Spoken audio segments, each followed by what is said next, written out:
Note ఉంటేనే vote.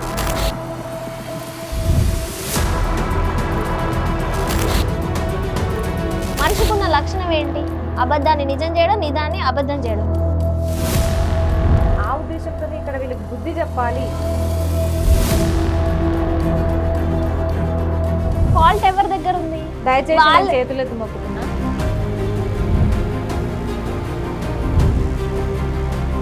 ఒక రాజకీయం అంటే రౌడీయిజమా లేదంటే ప్రజల సేవ అంటారా? 50-50 అంటే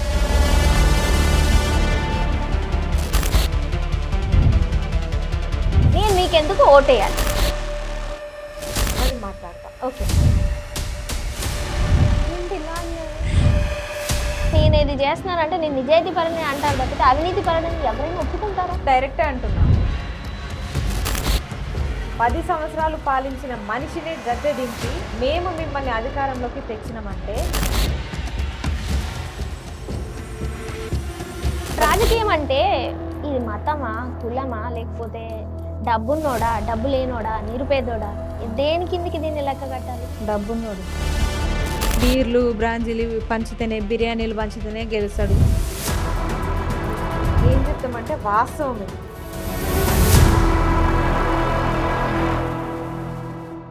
హాయ్, హలో, నమస్తే, వెల్కమ్ టు ప్లస్ టీవీ. నేను అలంకృత. సో ఈ మధ్య కాలంలో జూబ్లీ హిల్స్ బై ఎలక్షన్స్ ఎంతలా ఉన్నాయి మీ అందరికీ తెలుసు కదా. అందులో చాలా మంది పోటీ పడుతున్నారు, నామినేషన్స్ కూడా వేశారు, కొందరి రిజెక్ట్ అయ్యాయి, కొందరి ఉన్నాయి. సో అందులో భాగంగానే అస్మా గారు కూడా నామినేషన్ వేయడం జరిగింది, తన నామినేషన్ కూడా ఓకే అయిపోయింది. సో ఈ విషయాల గురించి ఇప్పుడైతే మనం అస్మా గారితో మాట్లాడదాం. హలో అండి, నమస్తే. నమస్తే, ఎలా ఉన్నారండి? బాగున్నా. యా, జనరల్గా ఫస్ట్ మీ ఏజ్ ఎంతండి? 27. 27 ఇయర్స్కే మీరు రాజకీయాల్లోకి వెళ్ళాలనుకుంటున్నారు? రాజకీయాల్లోకి రావాలని ఫస్ట్ అయితే అనుకోలేదు. ఓకే, కానీ ఎప్పుడైతే మాకు 2 లక్షల ఉద్యోగాలు అని చెప్పేసి వీళ్ళు మాట తప్పిర్రో, కావాలనే ఆ ఉద్దేశంతోనే ఇక్కడ వీళ్ళకి బుద్ధి చెప్పాలి. ఎందుకంటే చదువుకున్న వాళ్ళం రాజకీయం చేయగలను, కానీ రాజకీయ నాయకులు చదువుకోలేరు.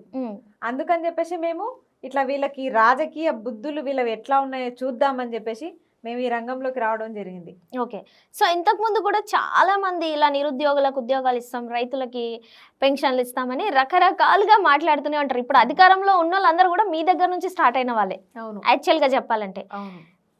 ఏమంటారు, గాడి ఎక్కిన తర్వాత ఒకటి, గాడి దిగిన తర్వాత ఒకటి, గాడి స్టార్ట్ కాక ముందుకు ఒకటి అనేది ఇవన్నీ మనం వింటుంటూనే ఉంటాము. సో అలాంటి మీకు బాగా రుచి ఉన్నట్టే ఉంటుంది. దాని గురించి మీరేం చెప్తారు? ఏం చెప్తామంటే వాస్తవం ఇది. రాజకీయ నాయకుల ప్రస్థానము నిరుద్యోగులతోనే స్టార్ట్ అవుతుంది. నిరుద్యోగుల వల్లనే వీళ్ళు గద్దెనెక్కుతారు, నిరుద్యోగులు ఆ తర్వాత మర్చిపోతారు. ఇది ఇప్పటిది కాదు, ఆనవాయితీగా తరతరాలుగా నడుస్తూ వస్తూనే ఉంది. కానీ మొన్న జరిగినంత వన్ సైడ్ వారు ఎప్పుడు జరగలే.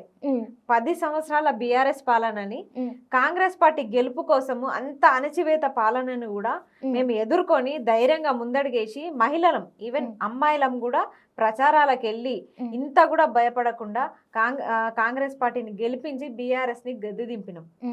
తెలంగాణ వచ్చిన తర్వాత తెలంగాణ కోసం పోరాడిన ఒక మనిషిని, పెద్ద మనిషిని, 10 సంవత్సరాలు పాలించిన మనిషినే గద్దె దింపి మేము మిమ్మల్ని అధికారంలోకి తెచ్చినామంటే మా నిరుద్యోగుల పవర్ ఏందో మీకు అర్థం కాలేదా?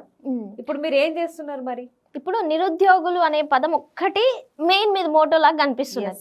జనరల్గా టీఆర్ఎస్ ప్రభుత్వం ఉన్నప్పుడు ఎలాంటి జాబ్స్ కానీ లేదంటే ఐటీ డిపార్ట్మెంట్లలో కానీ అసలు ఏ విధంగా వాళ్ళు జాబ్స్ ఇవ్వలేదా? వాళ్ళైతే ఇవ్వలే అసలు. ఏ కోసం కోటి కూడా ఐటీ ఫీల్డ్ డెవలప్ అయింది, అదైతే ఒప్పుకోవాలి. ఐటీ ఫీల్డ్ చాలా డెవలప్ అయింది. హైటెక్ సిటీ కానీ మస్తు డెవలప్ అయినాయి, దాంట్లో మాత్రం ఎలాంటి డోకలేదు.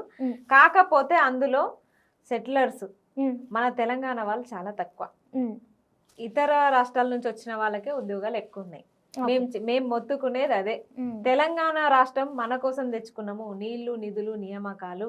మరి ఆ నియామకాలు మనకెక్కువ శాతం ఉండాలా, పొరుగు రాష్ట్రాల వాళ్ళకి ఎక్కువ ఉండాలా? అంటే వీళ్ళు కావాలని ఇస్తారంటావా? మనోళ్ళు మనకి ఇంపార్టెంట్, ఓటు బ్యాంక్ ఇక్కడ ఉన్నప్పుడు పక్క రాష్ట్రానికి ఎందుకు ఇస్తారు ఉద్యోగాలు? ఆ ఫీల్డ్ లో ఏమైతుందంటే ఓన్లీ బీటెక్ చేసిన వాళ్ళు ఏం చేస్తున్నారు అంటే సబ్జెక్టులు మిగిలిపోయో అట్లా ఏం చేస్తున్నారు, వాళ్ళు ఆగిపోతున్నారు. వాళ్ళు ఏం చేస్తున్నారు, ఇతర రాష్ట్రాల వాళ్ళని, ఏపీ వాళ్ళని ఎక్కువ తీసుకుంటున్నారు, కర్ణాటక, కేరళ ఇట్లాంటి వాళ్ళని తీసుకున్నారు, ప్రియారిటీ ఎక్కువ ఇస్తున్నారు. మరి ఫాల్ట్ ఎవరి దగ్గర ఉంది? గవర్నమెంట్ దగ్గరనే ఉంది. మరి బ్యాక్లాగ్లు ఉంటాయి, సబ్జెక్ట్లు ఆగిపోతాయి, ఉన్న ప్రిపరేషన్ వాళ్ళకి ఉండదు, ఇస్తున్నారా? ఉన్న పోనీ వాళ్ళకి అది ఉండదు, ఇస్తున్నారా? Yes, ఇవ్వట్లేదు. yes. నిరుద్యోగ అనేది ఉంది ఖచ్చితంగా. 100% ఉంది. ఉమ్. నేను అందరూ ఫెయిల్ అవుతారని చెప్పట్లే, కానీ అందులో కూడా మెరిట్ వచ్చిన వాళ్ళు ఉంటారు, ఇంత ప్యాకేజ్ అని మాట్లాడుకొని ఉంటారు. అలాంటి వారికి మీరు న్యాయం చేయాలి తప్ప అందులో కూడా ఎక్కువ శాతము ఇక్కడ తెలంగాణలో చదువుకున్న పిల్లలకి అవకాశాలు ఇవ్వండి అని మా వేదన. వీళ్ళు ఏం చేస్తున్నారంటే ఇక్కడ క్వాలిఫై అయిన స్టూడెంట్స్ ని కాకుండా ఇతర రాష్ట్రాల్లో క్వాలిఫై అయిన స్టూడెంట్స్ ని ఎందుకు తెచ్చుకుంటున్నారు అంటే తెలంగాణలో అంత బాగా చదివేటోళ్ళు లేరా? కేరళ స్టూడెంట్సే బాగా చదువుతారా? ఏపీ స్టూడెంట్సే బాగా చదువుతారా? మీ రాష్ట్రాన్ని మీరే తక్కువ చేసి ఇతర రాష్ట్రాల పిల్లల్ని ఇక్కడ తీసుకొచ్చి ఉద్యోగాలు ఇచ్చి మీరు మన రాష్ట్రానికి మీరే ద్రోహం చేస్తున్నారు, మన రాష్ట్రాన్ని ఆ పరువు మీరే తగ్గిస్తున్నారని నా ఉద్దేశం. సరే, పక్క రాష్ట్రం వాళ్ళు ఎంత పర్సెంటేజ్ ఉన్నారు మన జాబ్? వాళ్ళే 70% ఉన్నారు, మనమే 30% ఉన్నాము. ఈ రివర్స్ అన్నట్టు వాళ్ళు 30% ఉండాలి, మనం 70% ఉండాలి. బట్ మీరు ఎక్కడైనా చూడండి సెటిలర్స్ ఏపీ నుంచి వచ్చిన వాళ్ళు, కేరళ ఇట్లా దూరం దూరం నుంచి వచ్చిన వాళ్ళే ఎక్కువ ఉంటారు. దూరం నుంచి వచ్చిన వాళ్ళు ఎక్కువ ఉంటారు. ఇప్పుడు ఉద్యోగాలు ఇవ్వలేదు, నిరుద్యోగులం మేమందరం వాళ్ళని గద్దె దింపి వీళ్ళని ఎక్కించామని చెప్పారు కదా. ఎట్ ది సేమ్ టైం మీరు కూడా నిరుద్యోగులని ఉపయోగించుకొని మీరు గద్దెనెక్కాలని ఎందుకు అనుకోకూడదు? మేము అసలు మిమ్మల్ని ఎలా నమ్మాలి? మేము అసలు ఒకటి మీది పొలిటికల్ బ్యాక్గ్రౌండ్ కాదు, మీరు చేస్తారన్న హామీ లేదు. అండ్ మీ మేనిఫెస్టో చూస్తే కేవలం ఇందులో ఏమున్నాయంటే ఆల్రెడీ ఇవన్నీ ఉన్నాయే, అవి ఆచరణలో ఉన్నాయా లేవా అనేది పక్కన పెట్టేస్తే ఇవన్నీ ఆచరణలో ఉన్న మేనిఫెస్టోలోనే ఉన్నాయి. సో మీరేంటి కొత్తగా మాకు చేసేది? ఈవెన్ నాకు కూడా ఓటర్ ఐడి ఉంది, నేను మీకెందుకు ఓటేయాలి చెప్పండి? ఎందుకు వేయాలంటే మీరు అన్నారు కదా మీకు రాజకీయ బ్యాక్గ్రౌండ్ లేదు అని. నేను నిరుద్యోగిని కాబట్టి నేను నిరుద్యోగుల మోటోతోనే వస్తున్నా. రేవంత్ రెడ్డి నిరుద్యోగి కాదు, కేసీఆర్ నిరుద్యోగి కాదు. మాకు ఉద్యోగాలు ఇస్తామని చెప్పేసి ఈ మేనిఫెస్టోని వాళ్ళు ఆచరణ లేని మేనిఫెస్టోని వాళ్ళు తీసుకున్నారు. బట్ మేము ఆచరణలోకి తీసుకొస్తామని చెప్పేసి మేము చెప్తున్నాము. ఎందుకంటే వాళ్ళు చేయలేదు కదా, వాళ్ళ అధికారంలో ఉండి వాళ్ళే చేయలేకపోతున్నారు. నువ్వెట్లా చేయగలుగుతావు అని నన్ను అడగొచ్చు. నేను ఎట్లా చేయగలుగుతా అంటే ఫస్ట్ ఆఫ్ ఆల్ మాకు ఎన్ని జీవోస్ ఉన్నాయో, దాంట్లో ఎన్ని సమస్యలు ఉన్నాయో, విద్యా వ్యవస్థలో ఎన్ని సమస్యలు ఉన్నాయో వాళ్ళకు తెలియదు. మేము చెప్పే ప్రయత్నం చేసినా వాళ్ళకి అర్థమైతలేదు. ఇప్పుడు మేము దగ్గరికి వెళ్తాం, సార్ ఈ జీవో వల్ల మాకు ప్రాబ్లం అవుతుందంటే ఆ జీవోని అర్థం చేసుకునే స్టేజ్లో ఆ ఎమ్మెల్యేలు కానీ మంత్రులు కానీ లేరు. ఇంకొకటి విద్యాశాఖ మంత్రినా మనం కలవలేము. ఆ విద్యాశాఖ మంత్రిని కలిసే వెసులుబాటు మాకుంటే కనీసం ఈ జీవోలు ఈ విద్యా వ్యవస్థలో ఉన్న లోపాలు చెప్పే అవకాశం ఉంటుండే. అంటే ఓపెన్ గా చదువుకున్న వాళ్ళందరూ గద్దెనెక్కిరు, వీళ్ళకి చదువులు రాదు, చెప్పిన అర్థం కాదని ఇండైరెక్ట్ గా అంటున్నారా? డైరెక్టే అంటున్నా. డైరెక్ట్ గా ఏమంటారు? అసలు చదువుకోని వాళ్ళు గద్దెనెక్కిరు, అది తప్పని నేను అనట్లే. రాజకీయం చేయండి, కానీ మా సమస్యలను తెలుసుకునేటట్టు ఒక మంత్రినో కేటాయించండి. కేటాయించినప్పటికీ విద్యాశాఖ ఉంది కదండి, మాకంటూ విద్యాశాఖ మంత్రి ఉన్నారు. ఆ విద్యాశాఖ మంత్రి మా విద్యా వ్యవస్థలో ఏ సమస్యలను తెలుసుకునే బాధ్యత ఉందా లేదా? ఇతరుల మంత్రులు ఏమన్నా కానీ మాకు విద్యాశాఖ మంత్రితో పని, విద్యార్థులం కాబట్టి ఆ మంత్రి మాకు ఈ రోజు దాకా ఎంతమంది విద్యార్థులను కలిసారు, ఎంతమంది నిరుద్యోగుల సమస్యలు విన్నారు. ముఖ్యమంత్రి విద్యాశాఖ మంత్రి కాకముందు మమ్మల్ని కలిసిన ఆ మంత్రి ఈ రోజు ఎందుకు గెలవట్లేదు?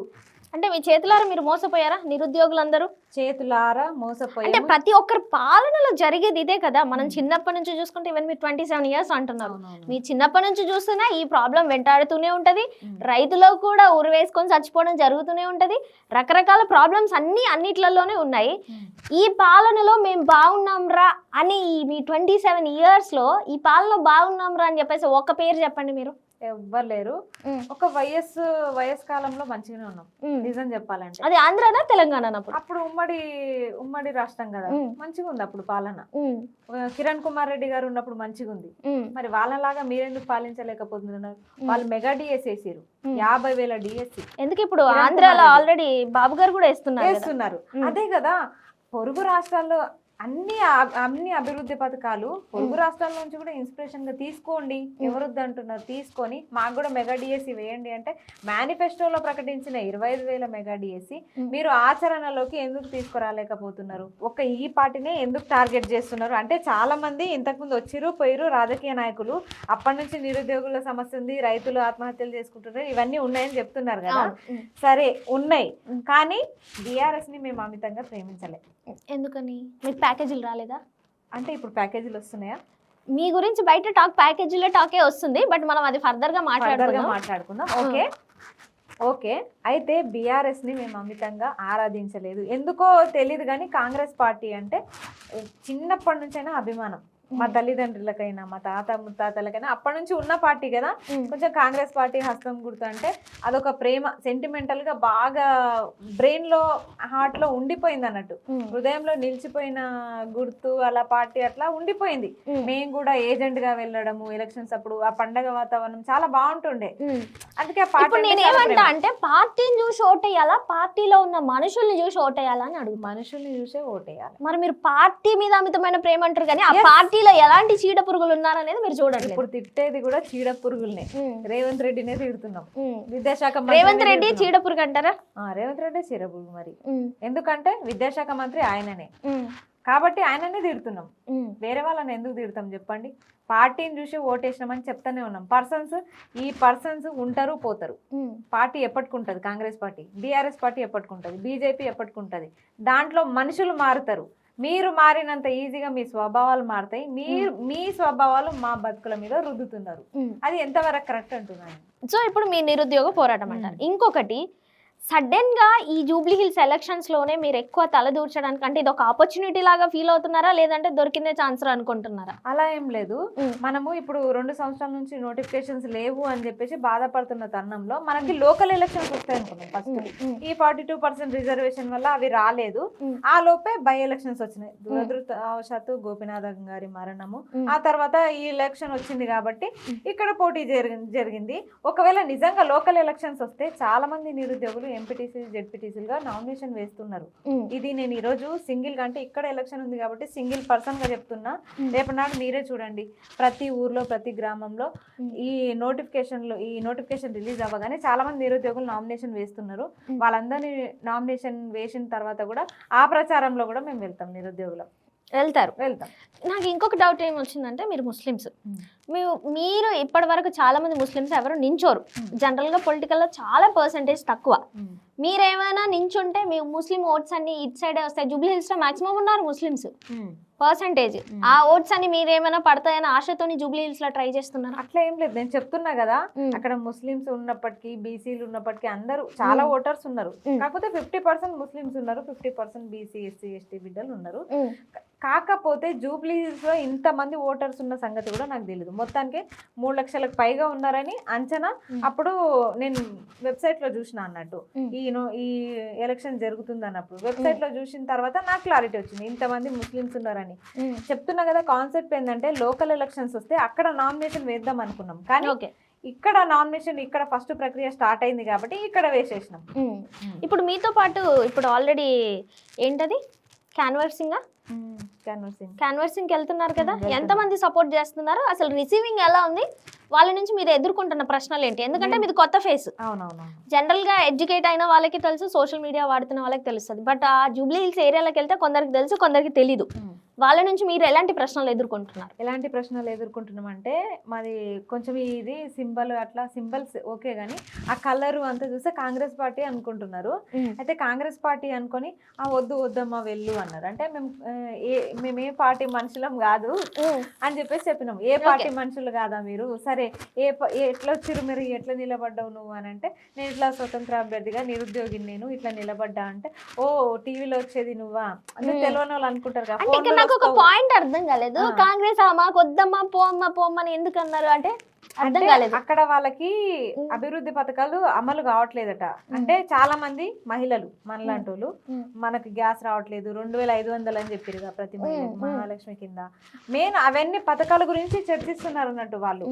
ఈ 2500 అని ఇవి ఇవ్వట్లేదు, గ్యాస్ సబ్సిడీ అని చెప్పేసి అది ఇవ్వట్లేదు, మెయిన్ ఇవే చెప్తున్నారు ఎక్కువ. అంటే 6 గ్యారెంటీలు మీరు ఇస్తామని చెప్పారు, కానీ అవి ఆచరణలో ఉన్నాయా, అమలు అవుతున్నాయా, ప్రతి ఇంటికి అందుతున్నాయా అని చూసుకునే బాధ్యత కూడా మీదే. అది చూడకుండా ఉన్నందుకు ఆ నిర్లక్ష్యమే ఈ రోజు ఈ ఫలితాన్ని ఇస్తుంది.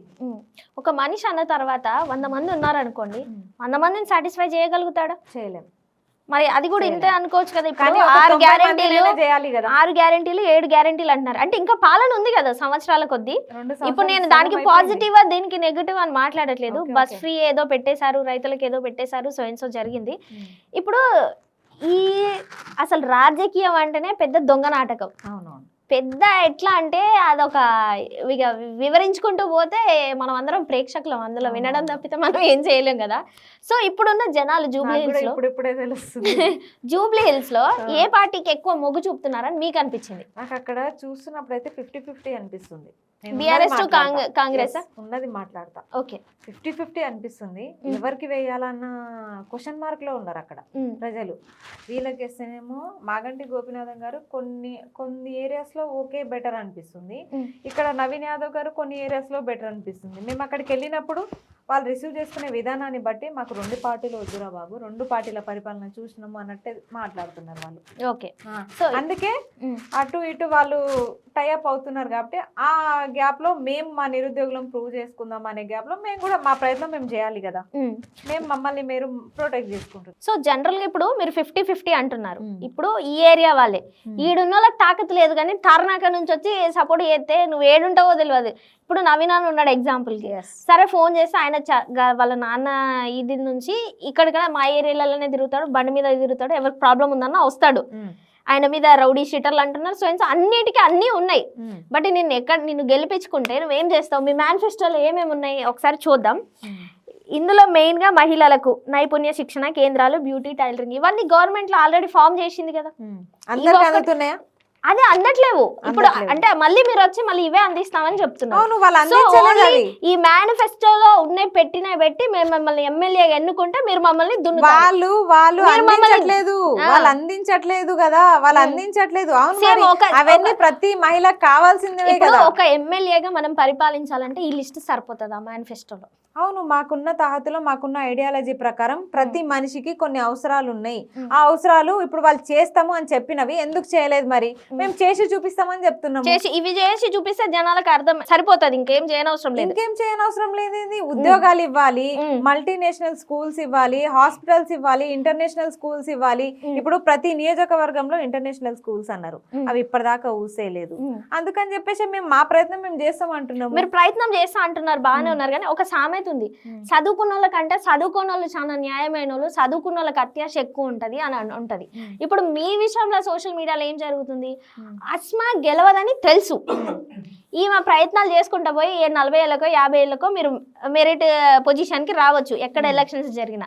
ఈవిడ ప్యాకేజీల కోసం ఆశపడే, లేదంటే నవీన్ గారి కంటే, లేదంటే బీఆర్ఎస్ బీజేపీ వాట్ ఎవర్ ఏ అయితే ఉన్నాయో వాళ్ళకంటే ఈమె ఎక్కువ ఏం చేసి చూపిస్తుంది అని అంటున్నారు. ఏం చెప్తారు మీరు? ప్యాకేజీలకు ఆశపడి చేస్తుంది అంటారా? ఎవరు అన్నారు. ఎందుకంటే నేనేం ప్యాకేజీలు ముట్టలేదు, నాకు నేనేం ఎక్కడ కూడా ప్యాకేజీలు తీసుకోలేదు. తీసుకుంటే నేను ఇట్లా ఈ కండిషన్ లో ఉండను. నా వెనకాల కూడా 100 కాన్వాయ్లు, 100 మంది మొత్తం అందరూ చాలా మంది మొత్తం జీపులు వేసుకొని కార్లు వేసుకొని తిరిగేటోళ్ళు. మేము ఖాళీ నడకన తిరుగుతున్నాం. మేము ఫేస్ చేస్తున్న ప్రాబ్లమ్స్ ఇవన్నీ. ఈ టార్చ్ ఉంది కదా, ఈ టార్చ్ కి మీరు ఎక్స్పెక్ట్ చేయని నోట్లు పడతాయి, మీరే షాక్ అవుతారు. ఎగ్జాంపుల్ కి అంటే సగం మంది జనాలు డైలమాలు ఉండి దేనికి అలా అర్థం కాక కొందరు వేస్తారు. ఇంకొందరు సరే ఇదేదో బాగుంది కదా అని చెప్పేసి ముసలోళ్ళు అయ్యి కళ్ళు కనిపించిన వాళ్ళే, లేదంటే ఆ హడవుల్లో కొన్ని ప్రింట్ కాక ఇది అవుతుంటాయి కదా. మీరే షాక్ అయ్యి అన్ని ఓట్లు వచ్చేస్తే ఒకవేళ, ఇప్పుడు ఓట్లు అనేవి చీలుతాయి కదా మీకు, మీరు కూడా షాక్ అవుతారు మీకు అన్ని ఓట్లు వస్తాయంటే. ఇప్పుడు దానివల్ల మెయిన్ పార్టీలకు ఎఫెక్ట్ అయ్యి వాళ్ళు డబ్బులు ఇచ్చి మిమ్మల్ని కొనుక్కొని ఈవెన్ కూడా నించోబెడితే సరిపోతుంది అటు వెళ్ళకుండా అని చెప్పేసి ఇటు బీజేపీ బీఆర్ఎస్ ఒకటే అంటున్నారు, ఆస్మా కూడా బీఆర్ఎస్ అంటున్నారు. మీరేం చెప్తారు? నేనైతే బీఆర్ఎస్ కాదు, నేనైతే పక్క కాంగ్రెస్ పార్టీ నుంచే వచ్చిన. కాంగ్రెస్ పార్టీ మాకు ఇట్లా నమ్మించి చేసింది కాబట్టి ఇట్లా నేను వ్యతిరేకంగా చేస్తున్నా. ఇంకొకటి ఏ పార్టీ కాదు, మేము అసలు లాస్ట్ అండ్ ఫైనల్ కాంగ్రెస్ పార్టీని నమ్మినాము. కాంగ్రెస్ పార్టీ మోసం చేసింది అంతే తప్ప ఇంకా ఏ పార్టీ కాదు. మేము ఉంటే నిరుద్యోగులుగానే ఉంటాము, స్వతంత్ర అభ్యర్థులుగానే ఉంటాము. నేనే కాదు, ప్రతి నిరుద్యోగి కూడా నామినేషన్ వేసే అభ్యర్థులు ఏ పార్టీ అండదండలతో అయితే వేయరు, ఏ పార్టీ నుంచి అయితే వేయరు, స్వతంత్ర అభ్యర్థులుగానే వేస్తారు. ఇది కూడా రాసి పెట్టుకోండి. ప్రతి నిరుద్యోగి చెప్పలేం నిరుద్యోగుల పార్టీ రాబోతుందేమో, కానీ స్వతంత్ర అభ్యర్థులుగానే మేము వేస్తాం. మీతో పాటు ఇంకెవరైనా వేసారా నిరుద్యోగుల బ్యాచ్ నుంచి? వేశారు. ఎంతమంది? ఇక్కడ జూబ్లీ హిల్స్ లోనే 15 మెంబర్స్ వేశారు నామినేషన్. 15 మెంబర్స్ యాక్సెప్ట్ అయినాయి, కానీ వాళ్ళు బయటికి రావట్లేదు ప్రచారానికి. ఇంకా నాకు పరిచయం ఉన్న కాశీనాథ్ అన్న అని ఆ అన్న కూడా ఒకరు వేశారు. ఆ అన్నది ఒకటి యాక్సెప్ట్ అయింది, మిగతా అన్న వాళ్ళది రిజెక్ట్ అయింది. మీ కొన్ని ఇంటర్వ్యూలలో చూసినప్పుడు మీకు కొన్ని బెదిరింపు కాల్స్ వచ్చినాయని అన్నారు కదా, వాటికి ఏమైనా ప్రూఫ్స్ ఎవిడెన్సెస్ ఏమైనా ఉన్నాయా? యాక్చువల్లీ నా ఫోన్లో రికార్డ్ చేసిన ఆ రోజు, కానీ మైక్రోఫోన్ ఆన్ చేసేది ఉండే బట్ ఆన్ చేయలేదు. అట్లా ఆన్ చేయకపోవడం వల్ల ఇబ్బంది అయింది, కానీ లేకపోతే ఉండే. చెప్పండి ఇక మాకు ఏదో ఒకటి, మళ్ళీ ఎమ్మెల్యే అవుతా అంటారు ఎలా మేడం ఇలా అయితే? లేదు లేదు లేదు, నిజమే. అది కొత్త ఫోన్ కాబట్టి దాంట్లో మైక్రోఫోన్ ఆన్ చేయడం నేను మర్చిపోయినా, అది ఆన్ చేసేది ఉండే, బట్ రికార్డ్ చేసిన సౌండ్ రావట్లేదు. దీన్ని అతుకులాగా తీసుకోవచ్చా, మేము సాకులాగా తీసుకోవచ్చా, ఎలాగైనా లేదంటే తీసుకోండి. మిమ్మల్ని మీకు హైప్ తెచ్చుకోవడానికి వర్డ్స్ యూజ్ నాకు చేస్తున్నారు? హైప్ తెచ్చుకోవాల్సిన అవసరం లేదు, ఎందుకంటే మీరే అంటున్నారు నవీన్ యాదవ్ అన్న ఇక్కడ అందరికి అందుబాటులో ఉంటారు అది ఇది అని చెప్పేసి. నాకు హైప్ తెచ్చుకోవాల్సిన అవసరమే లేదు. ఒక నిరుద్యోగిగా నాకు ఉండాల్సింది ఉంది, ఒక నవీన్ యాదవ్ కి అన్నకు ఉండాల్సిన హైప్ అన్నకుంది, ఎవరిది వాళ్ళకు ఉంది. ఇక్కడ కొత్తగా క్రియేట్ అయ్యేది ఏం లేదు.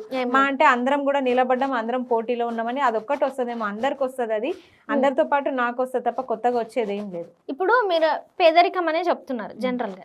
ఇప్పుడు జనరల్ గా మీరు కాలినడకన వెళ్ళినా మీ ఫ్లెక్సీలు కానీ మీ బ్యానర్లు కానీ మీ వెనకొచ్చే జనాలు, జనరల్ గా వెనకొచ్చే జనాలకు కూడా రోజుకి 800-1000 రూపాయలు ఇస్తారనే టాక్ ఉంది. మీరు మీ వెనకొచ్చే జనాలకు ఇస్తున్నారా లేదా నాకు తెలియదు, మీ వెనకాల ఎంతమంది వస్తున్నారో తెలియదు, వాళ్ళని ఎలా మెయింటైన్ చేస్తున్నారు, రోజు ఖర్చు ఎంత అవుతుంది? నాతో కలిపి 15 మంది వస్తున్నారు.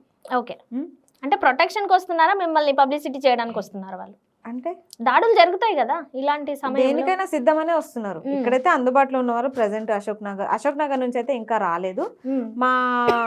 మా దిల్సుఖ్ నగర్ నుంచి అయితే కొంతమంది వస్తున్నారు, ఓయూ నుంచి అయితే ఒక 5గురు ఇట్లా వస్తున్నాము. ఎందుకంటే కొత్త ఏరియా కదా, ఫస్ట్ మేము చూసుకోవాలి ఏరియాస్ అని చెప్పేసి ఇట్లా వస్తున్నాము. చిన్న బుల్డోజర్లు ఇవి అది ఉంటది కదా బుల్లోరా, దాంట్లో ఎక్కేసి వస్తున్నాం అన్నట్టు. డైలీ ఒక 600 కిరాయి మాట్లాడుకొని, మెట్రోకైనా అంతే అవుతుంది, అదేదో ఇది మాట్లాడుకొని ఇట్లా వస్తున్నాము. వచ్చి ఇక్కడ హాస్టల్లో ఆల్రెడీ బాక్సులు కడతారు, బాక్సులు కట్టుకొని ఇటు వస్తున్నాం మేము. వచ్చేసి తినేసి ఈవినింగ్ టైంకి వెళ్ళిపోతున్నాం మళ్ళీ హాస్టల్స్కి. ఓకే, జనరల్గా రాజకీయాలు అంటేనే కొట్లాట, చంపడాలు, ఎవడన్నా అడ్డొస్తే మన లేపేయడాలు, లేదంటే ఈ మధ్య కాలంలో క్యాండిడేట్స్గా నించున్న వాళ్ళు కూడా వాళ్ళు రోడ్డు దాటరు, మలుపు దాటరు అని చెప్పేసి వార్నింగ్లు కూడా ఇస్తున్నారు. అంటే ఒక రాజకీయం అంటే రౌడీయిజమా లేదంటే ప్రజల సేవ అంటారా? ప్రజల సేవ అని అంటాం. ఎట్లా అండి, ఇట్లా బెదిరించి ఇట్లా చేస్తున్నప్పుడు ఎట్లా ప్రజల సేవ అవుతుంది చెప్పండి మీరే? అదే వాళ్ళకే తెలియాలి అది, ఎందుకంటే వాళ్ళు నాకు తెలిసి ఆ మాట ఎందుకు అన్నారో కూడా అర్థమైతలేదు. అది బీఆర్ఎస్ వాళ్ళని దృష్టిలో పెట్టుకొని అన్నారు, కానీ అట్లా అనడం అయితే తప్పు. ఒక క్యాండిడేట్ కదా, క్యాండిడేట్ అట్లా మాట్లాడడం అయితే తప్పు. గల్లీ దాటలేరు, అది దాటలేరు, ఇది దాటలేరు అంటే మేము కూడా చెప్తాం, నిరుద్యోగులు తెగిస్తే అసలు మీరు ఏరు కూడా దాటలేరు. మీ రాజకీయ చదరంగం ఉంది కదా, ఆ గీత కూడా మీరు దాటలేరు. నిరుద్యోగులు రాజకీయంలోకి ఎంటర్ అవ్వట్లేదు కాబట్టే మీరు చలామణి అవుతున్నారు. కానీ నిరుద్యోగులు వన్స్ ఎంటర్ అయింది అనుకోండి, వారు వన్ సైడ్ అయిపోతుంది. మేము ఓట్లేస్తేనే వన్ సైడ్ ఓట్లేస్తేనే ప్రభుత్వాలు మారుతున్నాయి, అలాంటిది రాజకీయంలోకి నిరుద్యోగులు ఉంటే ఇంకెంత మార్పు వస్తుంది చెప్పండి? నిరుద్యోగుల గురించి ఇదంతా తెలిసిందే, ఇవన్నీ ప్రభుత్వాలు మారినాయి, వాళ్ళు తలుచుకుంటే ఏమైనా చేయగలుగుతారు అనేది ఒకటి అవుతుంది. కానీ వాళ్ళు మిమ్మల్ని సపోర్ట్ చేసి మిమ్మల్ని నిలబెడతారు అనుకోవడం అనేది మూర్ఖత్వం అనిపిస్తుంది నాకు. మీరేమంటారు? అంటే ఇప్పుడు వాళ్ళు ప్రతి రాజకీయ నాయకుడు కూడా నిరుద్యోగుల్ని ఒక కీ పాయింట్ లాగా వాడుకున్నారు, వాడుకుంటున్నారు. వాళ్ళు ఎప్పటికీ కిందే ఉంటారు తప్పితే పై మెట్టు ఎక్కుదామని ఆలోచించరు. ఆ నిరుద్యోగులే మిమ్మల్ని గెలిపిస్తారని మీరు ఎట్లా అనుకుంటున్నారు? ఇప్పుడు నిరుద్యోగులు మాకు సపోర్ట్ ఉంటే చాలు. ఇంకొకటి మీరు అన్నట్టు కీలు బొమ్మలు అన్నారు కదా, దాంట్లో ఒకరో ఇద్దరో కీలు బొమ్మలు ఉంటారు, ప్రతి పార్టీకి ఉంటారు, నేను కాదనట్లేదు. కానీ లక్షల మంది, 33 లక్షల మంది ఉన్నారు మన తెలంగాణలో నిరుద్యోగులు. ఆ నిరుద్యోగులందరూ ఇప్పుడు చూసే వాళ్ళందరూ దూరం నుంచి చూసే వాళ్ళకి తెలుసు, ఎందుకంటే వాళ్ళు కూడా ఇక్కడ హైదరాబాద్లో ఉండి, దిల్సుఖ్ నగర్లో, అశోక్ నగర్లో ఉండి ఇబ్బంది పడుతూ ఆ రూమ్ రెంట్లు, హాస్టల్ ఫీజులు కట్టలేక ఇంటికి వెళ్ళిపోయారు. ఇప్పుడు చాలా మంది వెళ్ళిపోయారు, ర్యాపిడోలు నడుపుకుంటున్నారు, ర్యాపిడోలు, జొమాటోలు ఇవి నడుపుకొని చేస్తున్నారు. క్యాటరింగ్ చేస్తున్నారు, 200 వస్తాయి, ఇట్లా 300 వస్తాయి. డైలీ నైట్ టైం ఒక 4 hours క్యాటరింగ్ చేస్తున్నారు పిల్లలు, నేను చూసిన. అట్లాంటి హైడ్రాలు చేస్తున్నారు. ఇట్లా చిన్న చిన్న ఉద్యోగాలు దొరికినవి చేసుకుంటున్నారు ఉన్న వాళ్ళైతే, ఎందుకంటే ఇంట్లో పరిస్థితులు బాగుండవు కదా. కానీ ఒక మాట బాధేస్తుంది ఏంటంటే, ప్యాకేజీలు అందుతున్నాయి వీళ్ళకి వస్తున్నాయి అని అంటే, మీకు వచ్చినాయో రాలేదో పక్కన పెడితే ప్యాకేజీలు రావడం అనేది సహజమే కదా. అది అబద్ధం అండి. అంటే ఎవ్వరు ప్యాకేజీలు తీసుకోవట్లేదు ఇక్కడ. నిరుద్యోగుల్ని వాడుకుంటారు తప్ప నిరుద్యోగులకి సరిపడా ఇచ్చేంత సీన్. అంటే నేను నిరుద్యోగులకి ప్యాకేజీలు ఇస్తారని చెప్పలేదు, ఎవరైతే క్యాండిడేట్ నిలబెడతారో వాళ్ళకని చెప్తున్నా అనమాట. సో ఇప్పుడు నాకంటున్నారా ప్యాకేజీలా? ఎవరిస్తారు చెప్పండి? మీరు నిజంగా మనసు మీద ఒట్టేసుకొని చెప్పండి, మీకు అన్ని ఓట్లు పడవు, గెలుస్తారా గెలవరా పక్కకు పెట్టేస్తే పోటీ చేయడం అనేది గుడ్ థింగ్, అందరూ అప్రిషియేట్ చేస్తారు. కానీ ఎవరైనా మిమ్మల్ని అప్రోచ్ అయినా లేదంటే ఇప్పుడు ఒక సెటిల్మెంట్ అవుతుంది, పోనీ ఇవి తీసుకొనైనా నెక్స్ట్ దానికి మనం ప్రిపేర్ అవ్వచ్చురా అనే థాట్ మీకు ఎప్పుడు రాలేదా? నాకైతే ఎప్పుడు ఇవాళ రేపట్లా పైస ఉంటేనే కదండి దేకేది. 100% పైస ఉంటేనే. ఇప్పుడు ఆ పైస ఉంటేనే కదా 15 మందిని 50 మందిని చేసుకుందరు కదా ఇవాళ కాన్వర్సింగ్ కి. ఇవాళ రేపట్లా పైస ఉంటేనే కదండి దేకేది.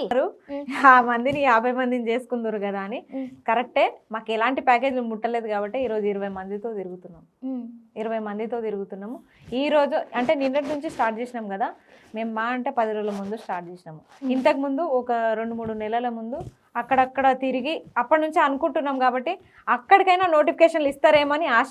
జస్ట్ అనుకున్నాం ఇట్లా చెప్తేనైనా వీళ్ళు కొంచెం అబ్బో నిరుద్యోగులు రివర్స్ అవుతున్నారు అనే ఉద్దేశంతోనే మనకు నోటిఫికేషన్లు ఇస్తారేమో అన్న ఆశతోటి అప్పుడు ప్రకటించినాం. కానీ అంత అంత ఏం రాలేదు, రెస్పాన్స్ ఏం రాలేదు. రాకపోయేసరికి పోయేదేముంది నామినేషన్ కూడా వేసి చూద్దాం, మన ప్రయత్నం అయితే మనం చేద్దామని ఇక్కడ వేయడం జరిగింది. ఇక్కడ ఉన్న కొంతమంది నిరుద్యోగులు ఇప్పుడు వస్తున్నారు.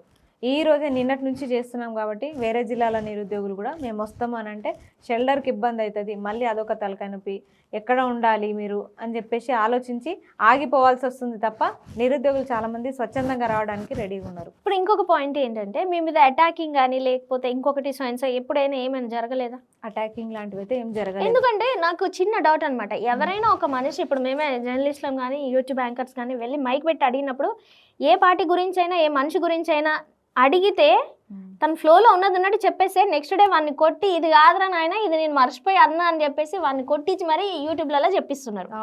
అట్లాంటి ఆఫ్టర్ ఆల్ నేను అనను, ఒక చిన్న బచ్చా ఆయనకు ఓటర్ ఐడి కూడా ఉండదు, ఇది ఆల్రెడీ మీరు చూసే ఉంటారు యూట్యూబ్ లో. అలాంటి వ్యక్తికే చుక్కలు చూపించి ఇది చేస్తున్నారంటే మిమ్మల్ని ఎవరు ఏమనట్లేదంటే మీ వెనక ఎవరు ఉన్నారు? ఇప్పటిదాకా టచ్ అయితే చేయలేదు. ఏముంది ఇక్కడైతే ఫస్ట్ అమ్మాయిని టచ్ చేస్తే వేరే విధంగా ఉంటది. ఒకప్పుడు ఊకుండేది, అప్పుడు ద్రౌపది కాలం లెక్క ఆ కాలం లెక్క కాదు. ఇప్పుడు ఒక అమ్మాయిని టచ్ చేయాలంటే 100 గుండెలు ఉండాలి. నా జోలికి వస్తే మాత్రం సిస్టమ్ ఊరుకోదు. మరి కాల్స్ వచ్చాయి కదా, దానికి ఏం చేశారు? నేను చెప్తున్నా కదా, కాల్స్ వచ్చినాయి కదా, నవీన్ యాదవ్ అన్న చేయలేదు. మరి వాళ్ళు చేయండి, మిగిలిన పార్టీలు కూడా ఉన్నాయి, నవీన్ అన్న ఎందుకు చేపిస్తారు? ఎంఐఎం నుంచి అని చెప్పేసి కూడా ఒకసారి వచ్చింది. ఇప్పుడు మన దగ్గర కూడా ఎవిడెన్స్ గట్టిగా ఉండాలి. ఎవరో మధ్యవర్తులు చేసినప్పుడు మనం ఎందుకు దానికి తీసుకెళ్లి పోలీస్ స్టేషన్ లో ఎందుకు కంప్లైంట్ ఇవ్వలేదు? వాళ్ళందరూ నాకు తెలిసిన వాళ్ళే కాబట్టి, వాళ్ళందరూ నాకు తెలిసిన వాళ్ళే, మా తోటి నిరుద్యోగులే. తాగి ఫోన్ చేసిర్రు, మీ నిరుద్యోగులే మీకు పొడుద్దామని నేను అన్న పాయింట్ అదే. మీ నిరుద్యోగులు మీకు ఎట్లా సపోర్ట్ చేస్తాం అనుకుంటున్నారు? అనలేం మేము, ఒకరిద్దరు వల్ల అందరిని అనకండి. అందుకే ఇందాక కూడా అన్నా చదువుకున్నాను కంటే చదువుకున్నాడు అందుకే అన్న చదువుకున్నా వీళ్ళకి అర్థం కామన్ సెన్స్ లేదు. తాగి అమ్మాయికి ఫోన్ చేసి ఇట్లా మాట్లాడడం తప్పు అనే సిస్టమ్ వాళ్ళకి తెలియదు. సో ఇలాంటి వాళ్ళకి ఉద్యోగాలు ఇవ్వలేదని చెప్పేసి మీరు గద్దెక్కుతా అంటారు. అందరు తాగుబోతులు ఉండరు, అందరు ఇలా బెదిరించే వాళ్ళు ఉండరు, ఇలా అందరు కూడా డైవర్ట్ అయ్యే వాళ్ళు ఉండరు, నిజాయితీగా కొట్లాడే వాళ్ళు ఉన్నారు. దయచేసి మీరు అర్థం చేసుకోండి, అందరిని కూడా ఒకటే దాటి మీద కలపకండి. అలాంటి వాళ్ళ కోసమే మా కొట్లాట. ఊర్లలో గ్రామాల్లో ఉండి ఇంట్లో నక్కి చదువుతుంటారు చూడండి, అట్లాంటి వాళ్ళ కోసం మా కొట్లాట. ఇక్కడ ఏముంది, ఒకరిద్దరి కోసం మేము లక్షల మందికి అన్యాయం చేయలేం. లక్షల మంది పరువును తీసుకోపోయి పార్టీల కాళ్ళ దగ్గర మేము పెట్టలేం. నేనైతే పెట్టను. ఇప్పుడు ఇంకొక పాయింట్ ఏంటంటే గవర్నమెంట్ జాబ్ చేస్తేనే బతకాలా, ప్రైవేట్ జాబ్ చేసుకోలేరా? చేస్తేనే బతకాలంటే ఇప్పుడు ఎగ్జాంపుల్ మీరున్నారు, మీరు ఇప్పుడు మిమ్మల్ని మీరు నమ్ముకున్నారు, మీకు జాబ్ గవర్నమెంట్ జాబ్ ఉంటేనే మీరు ఇవాళ రాజకీయాలకు రాలేదు కదా, లేకపోయినా మీరు సర్వే అవుతున్నారు, ఏదో చేస్తున్నారు. ఇప్పుడు గవర్నమెంట్ జాబే చేయాలి, నాకు ఈ జాబే రావాలి అనుకునే బదులు సర్వేయింగ్ కోసం ఎక్స్ట్రా జాబులు చేసుకుంటా కూడా దాన్ని ట్రై చేసే వాళ్ళు ఉన్నారు కదా. ఇదే మెసేజ్ అన్ని గ్రామాలకు ఫార్వర్డ్ చేయండి. అండ్ నేను చెప్తున్నా, మీరు అడిగిన క్వశ్చన్ కి నేను ఆన్సర్ చెప్తా. కరెక్ట్ అడిగిరు. ఇప్పుడు ఒక చిన్న పల్లెటూరు ఉంటది, ఆ ఊర్లో బీటెక్ చేసిన అబ్బాయి ఉంటాడు, డిగ్రీ చేసిన అబ్బాయి ఉంటాడు. డిగ్రీ చేసిన అబ్బాయికి సరే ఇంటర్ తర్వాతనే అనుకుందాం, ఇంటరే క్వాలిఫికేషన్ పీసీ అంటే పోలీస్ కానిస్టేబుల్కి, ఇంటర్ తర్వాత ఆ అబ్బాయి కానిస్టేబుల్ ఉద్యోగం కొట్టిండి అనుకుందాం. బీటెక్ చేసిన అబ్బాయి ప్యాకేజ్ ఏమో 1,00,000 రూపాయలు, నెలకి 1,00,000 రూపాయలు సంపాదిస్తాడు. ఈయననేమో 30,000 సంపాదిస్తాడు. ఎవరికి గౌరవం ఎక్కువ ఉంటుంది? గవర్నమెంట్ మీరు గౌరవం కోసం ఉద్యోగం కావాలంటున్నారా? పైసలు చెప్పండి చెప్పండి. గవర్నమెంట్ జాబ్ ఆయనకే ఉంటది ఆబ్వియస్లీ. ఎందుకు ఆయన శాలరీ ₹1,00,000 కదా, ఆయనకి ఎక్కువ గౌరవం ఇవ్వాలి కదా. అంటే ఇక్కడ శాలరీలను బట్టి అలా రెస్పెక్ట్ చేస్తారు. శాలరీలను బట్టి కాదు కదా, గవర్నమెంట్ జాబ్ కే ఎక్కువ విలువ ఎందుకు ఇస్తున్నారు? తక్కువ శాలరీ అయినా గవర్నమెంట్ జాబ్ కే ఎందుకు విలువ ఇస్తున్నారు మరి? సో మీరు విలువల కోసం పోట్లాడుతారు తప్పితే జాబ్ల కోసం కాదనమాట. అంటే విలువలు ఇవి విలువలతో అంటే ఇప్పుడు మనిషి బతకొద్దా? ప్రైవేట్ జాబ్ చేసేటోడు మనిషి కాదా? నేను అదే అడుగుతున్నా. ప్రైవేట్ అదే జాబ్ అంటున్నా. నేర్పించడానికి స్కిల్స్ డెవలప్మెంట్ సెంటర్లు ఎక్కడ ఉన్నాయి? ఇప్పుడు బీటెక్ చేసిన వాళ్ళు ఇప్పుడు ₹1,00,000 సంపాదించే వాళ్ళకి లేని గౌరవము 30,000 సంపాదించేటోళ్ళకి ఎందుకు ఇస్తున్నారు? గవర్నమెంట్ జాబ్ అనే ఆ ఉబిలో ఎందుకు తోసేస్తున్నారు మరి? మేము అడగలేదే. ఓహో, వాళ్ళు తోశారు కాబట్టి మీరు తోశారు. కాదు, మీకు మేము ఆశ అడగలేదే. చూపించి- అదే మీకు ఇట్లా ఆశ చూపించి ఇట్లా Yes. ఇట్లా ఇట్లా ఇట్లా ఇట్లా Yes, చేసి వెనకాలేసినారు. 100%. ఒక ఉబి తోగి మీరు దాంట్లో పడండి అని చెప్పేసి అందరినీ తోసేసి తరాలుగా గవర్నమెంట్ జాబ్ ఉంటేనే విలువ, గవర్నమెంట్ జాబ్ ఉంటేనే పిల్లనిస్తాం, గవర్నమెంట్ జాబ్ ఉంటేనే మీకు ఇది ఇస్తాం, గవర్నమెంట్ జాబ్ ఉంటేనే నీకు పెళ్ళైతది అని రుద్ది రుద్ది రుద్ది ఈ రోజు దాకా ఈ పరిస్థితి తీసుకొచ్చిరు. మరి అట్లాంటప్పుడు గవర్నమెంట్ జాబ్ కే విలువ ఉన్నప్పుడు ఒక మనిషి గవర్నమెంట్ జాబ్ కోసం కాకపోతే వేరే జాబ్ కోసం ట్రై చేస్తారా? ఇంకొకటి, నేను టీచింగ్ ఫీల్డ్, ఇప్పుడు నేను ప్రైవేట్ స్కూల్లో చెప్పుకుంటే 15,000 ఇస్తారు. అదే గవర్నమెంట్ జాబ్ అనుకోండి 50,000 వస్తాయి. అంటే ఇప్పుడు నేను ఏం చేయాలి మరి? ప్రైవేట్ స్కూల్కి వెళ్ళాలా? ఇప్పుడు నేనేం చేయాలంటే బతకడం కోసం మనం బతకాలి, పని చేసుకోవాలి. Yes. అదొక కాన్సెప్ట్ ఉంటే ఎలా అయినా సర్వే అవ్వచ్చు. ఎలా ఇప్పుడు నాకు జాబ్ రావట్లేదు అని చెప్పేసి ఏ పని చేయకుండా అదొక సాకుగా పెట్టుకొని ఇటు పేరెంట్స్ ని ఇబ్బంది పెడుతూ తినడానికి మనకి ఇంట్లో లేక నిరుపేదలు ఎవ్వరు ఉండట్లేదు. అట్లా ఎవ్వరు ఏ నిరుద్యోగి కూడా అట్లా ఉండట్లేదు. క్యాటరింగ్ లో అయినా చేసుకుంటున్నారు, జొమాటోలు చేసుకుంటున్నారు, ర్యాపిడోలు నడుపుకుంటున్నారు తప్ప అట్లా ఎవ్వరు కూడా ఏ పని చేసుకోకుండా ఎవ్వరు ఉండట్లేదు. ఇప్పుడు నేనే నాకు జాబ్ రానంత మాత్రం నేను సంపాదించుకోవట్లేదా? నా మిషన్ నేను గుట్టుకుంటా, నా సంపాదన నేను చేసుకుంటున్నా, నా రెంట్ నేను కట్టుకుంటున్నా. ఎవరండి ప్యాకేజీలు ఇచ్చేది మాకు? ప్యాకేజీలు ఇస్తే మేము గిట్ల ఎందుకుంటాం? ప్యాకేజీలు ఇచ్చినా బయటికి చెప్తారా అండి? ఇప్పుడు నేను ఎంప్లాయ్ ఒక దగ్గర నా ప్యాకేజ్ ఎంత అని నేను ఓపెన్ గా చెప్తాను. మీరు జాబ్ చేస్తున్నారు అంటే గిట్లా మాట్లాడతారు కాబట్టి ఎవరు కూడా అమ్మాయిలు ముందుకు రావట్లేదు. లేదు, అమ్మాయిలే ముందుకు వస్తున్నారు. ఇప్పుడు అదే పౌరుషంగా తీసుకొని ముందుకు మీరు ఇప్పుడు వచ్చిరంటే గొప్ప విషయమే కదా. అది గొప్ప విషయం అనట్లే. ఇక్కడ ప్యాకేజ్లు తీసుకొని వస్తున్నారు అంటున్నారు, గొప్ప విషయం అనట్లే. ప్యాకేజ్లు తీసుకొని వస్తున్నారు అని అంటే గతంలో జరిగిన కొన్ని వివాదాలు నాలెడ్జ్ ఉండి లేక వచ్చి ఒక హైప్ తెచ్చేసి వెళ్ళిపోయిన కొందరు గుంట నక్కలు ఉన్నారే. దయచేసి చేతులు ఎత్తి మొక్కుతున్నా, అట్లాంటి వాళ్ళని దృష్టిలో పెట్టుకొని మమ్మల్ని అనకండి. అట్లాంటి వాళ్ళు వచ్చారు. ఇప్పుడు ఎవరైనా సరే నేను ఇది చేస్తున్నానంటే నేను నిజాయితీ పరుని అంటారు తప్పితే అవినీతి పరుని ఎవరైనా ఒప్పుకుంటారా?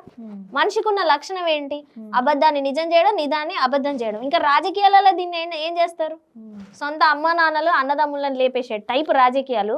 ఇంకా దీన్ని ఎలా తీసుకోవాలి? మీరు ఎలా వర్ణించాలి? పోనీ మీరే చెప్పండి. మాకొద్దు, అట్ట పోల్చొద్దు అంటున్నారు కదా, మీరు ఎలా వర్ణిస్తారో వర్ణించండి. మేము అందుకే ఎక్కడికి కూడా స్కానర్లు పట్టుకొని వెళ్ళట్లే. మా ఇబ్బందులు ఏదో మేము పడుతున్నాం తప్ప వెళ్ళట్లేదు. ఈ రోజు దాకా ఒకరిని అసలు ఎవరిని కూడా అడగట్లేదు. మా నిరుద్యోగులతోనే ఏమున్నా మేమేమే చూసుకుంటున్నాం. ఒక పూట తింటున్నాం, నైట్ టైం తినకుండానే వెళ్ళిపోతున్నాం. అట్లా అసలు రాజకీయం అంటే ఇది మతమా, కులమా, లేకపోతే డబ్బున్నోడా, డబ్బు లేనోడా, నిరుపేదోడా, దేని కిందికి దీన్ని లెక్క కట్టాలి? డబ్బున్నోడు రాజకీయం అంటే డబ్బున్నోడు. ఒకవేళ రాజ్యాంగంలో రాసిందా డబ్బున్నోడే అన్నాలని?